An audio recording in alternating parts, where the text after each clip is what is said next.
afternoon. My name is Emily Christian, Ranger, and I'm here for Marilyn Murphy, Superintendent, and I'm with Morgan Zeitler, Superintendent for Mendocino District State Parks. And I'm going to give a brief synopsis of all of the parks in the Mendocino District. It's quite a lot, 185 miles worth of trails that you're probably familiar with. And they include all of the wonderful things that you can see right out Fort Bragg. I'm going to touch on some of the features at each park. So let's get started. I'm going to break it up to make it easier. From the north, Westport, down to Point Cabrillo is our northern section. And the central section, and it's hard to see, is from Russian Gulch down to Van Dam. And below that, our southern section is Greenwood, Elk, and Manchester. And inland from there is Montgomery Woods and Hendy Woods.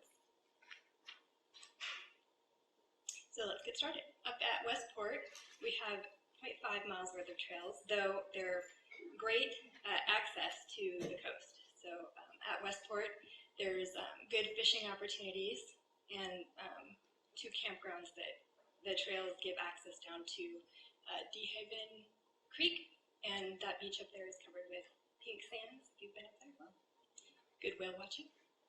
And Pete's Beach, which is just below Westport Cemetery, which maybe some of you aren't familiar with. McCarricker State Park is one of the most popular parks in the area with close vicinity to Fort Bragg, 13.5 miles of trails. And they include the 10-mile dunes, access, which is right, we're just south of 10 Mile River, and that starts at 10 Mile Hall Road, which goes all along the coast into Fort Bragg, ending at Glass Beach. Some trails off of that are highly used by different groups. The Lake Cleone Boardwalk Loop, and there's a horse trail off of that, which Larry Shea is likely going to cover. And then down to Laguna Point, where there's interpretive panels and also good whale watching and tide pools. And moving south, Jug Handle, at 4.5 miles of trails, is managed jointly by Jackson State Forest.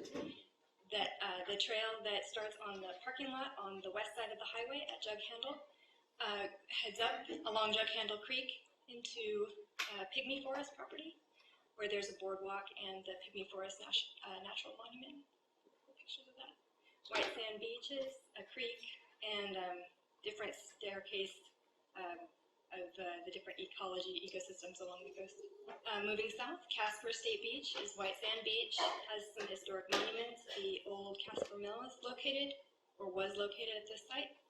Has the headlands, which have unofficial trails, though that could change with community involvement. And walking along the headlands to the north, across the beach, comes to Casper State Beach, and then just up Point Cabrillo Drive, our Casper State Reserve, which has some easement through a subdivision. Continuing on Point Cabrillo Drive is Point Cabrillo Lighthouse. It is a 1909 restored historic light station with a B&B and lightkeeper museum, and has many different features. There's one of the first shipwrecks on the Mendocino coast is in Frolic Cove. There's a waterfall in Frolic Cove, and also lots of volunteer opportunities are available at this location. The current trail system that you see here in yellow could be modified, or is in the works of being modified, for the California Coast Walk to have a southern access. Moving south, our central parks are Russian Gulch, Mendocino Woodlands, Big River, and Mendocino Headlands, and Van Dam with Spring Ranch included. Starting at Russian Gulch, there are 18.5 miles of trails. Seems like a small park, but is well developed for all kinds of use, like hiking, biking, equestrian. I didn't cover all of them, but some of the more popular ones are the Blow-a-Pole Trail, which takes you out along the headlands to an area where the waves have carved out a cavern in the bluff. There's the North Boundary Trail, open to bicyclists and equestrians, and the Waterfall Trail, which can be accessed both by the Fern Canyon and then from the horse camp east at the end of the park down more directly. A couple pictures, the waterfall, the famous bridge, and the headland site. Moving south, Mendocino Headlands, also a very popular park, high visitation, and it gives access to Big River Unit, which recently acquired 7,400 acres. Many trails unofficial, but officially there's 106 miles, and those include the Hall Road, which goes east into Mendocino Woodlands and Jackson State Forest, and the headlands along the bluff around Mendocino. Mendocino Woodlands is not a frequent day-use park. It's used primarily by visitors from out of the area, but it surprisingly has a high number of trails, 16 miles worth of trails, also jointly managed by Jackson State Forest, and has excellent history, CCC-built camp there, as well as lots of older second growth coast redwoods. Very beautiful park.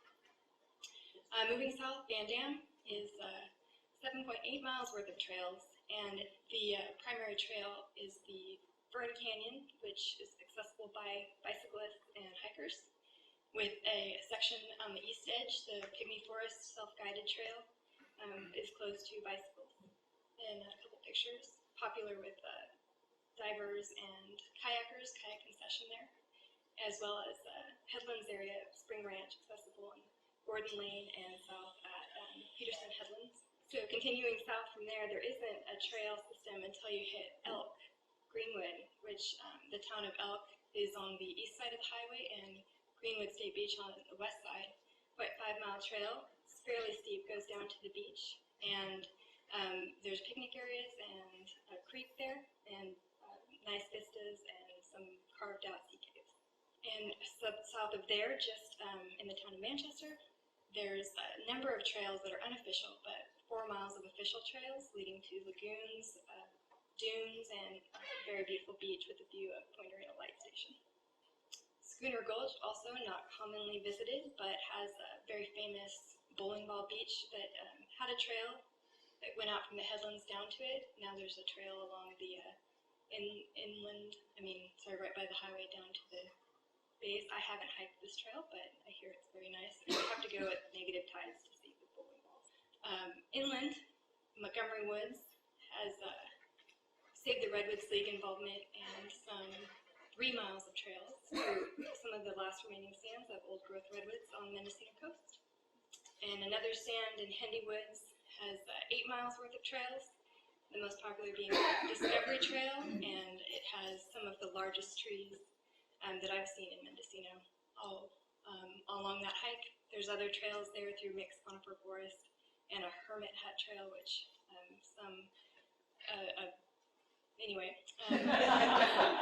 there's a 1-mile trail there that's also popular.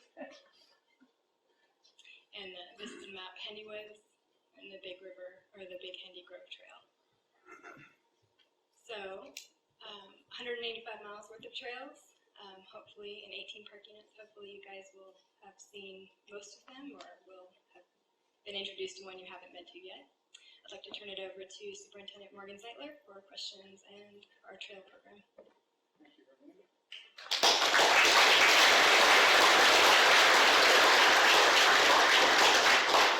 Can everybody hear me okay? I just wanted to say thank you. A couple of things. I wanted to briefly thank the Land Trust, Wynn and Tamara, for putting this on and having us here today.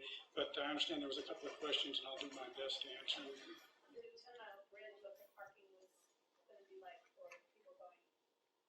As with the new 10-mile bridge construction, they are constructing a parking area just a little bit to the south, near where they had all the construction equipment staged on the west side of the road. There's an area there that's going to be turned into have some parking that would be at least as good or better than what was there previously, which was kind of hard to get into that little parking spot. So that would be closed off that other parking lot?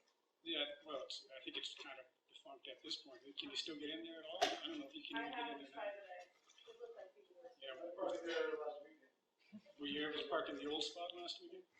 Well, apparently you could still get in there, but it's a little problematic. It always has been kind of dangerous there. The new parking area will alleviate that. We'll also have Caltrans has proposed a connecting trail that goes down and connects to the bikeway that goes across the new bridge, and that's, I guess that's still underway. Other questions? Yes?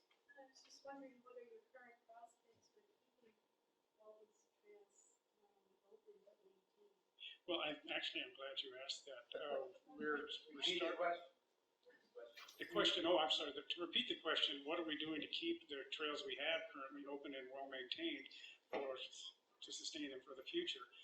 We're starting an Adopt a Trail program. If anybody's interested in volunteering as a trail maintenance person, please see me. I've got some applications, and thank you for leading right into that.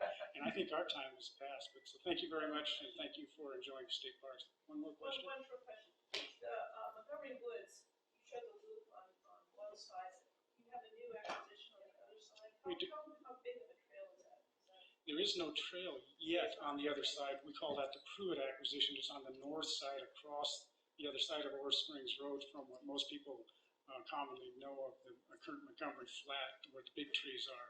This is more rolling, opened, you go from a forested area up into some spectacular view sheds that are more kind of an oak woodland grassland area. There is a single track existing trail that's just been developed by people actually using it, but it's not a developed trail currently. We are exploring a trail alignment to see, with some funding assistance from Save the Redwoods League, of course, to see what we could develop in there and protect the features that are there. It's a state reserve, it's our highest level of protection, so we're, not to make a pun, but we're treading cautiously about how we can provide better public access, and that's safer too. But there is a little trail there, and there is a sign that you can see off of Ore Springs Road. It's about 1.5 miles east of the Montgomery Flat, the regular parking lot, which itself is going to be have a nice new parking lot here in about the next year. Any other questions? Morgan, David? to facilitate the marketing for the use of parks by visitors, is there one brochure, one point source where someone from out of town can identify parks where they can ride their bicycle or walk their dogs? I know there are spot restrictions at each park. It has different access. You know, that's something we need, David. I don't think we have a one-stop shop. It'd be great to have a brochure that tells people a lot of things, but no, that's a great idea. We should look at doing that. We're just trying currently to get brochures just for the existing parks we have. Hendy Woods has a new brochure that's just come out. If you haven't seen it and you'd like one, come by our office or see us in that. I think my time is up. Thanks very much.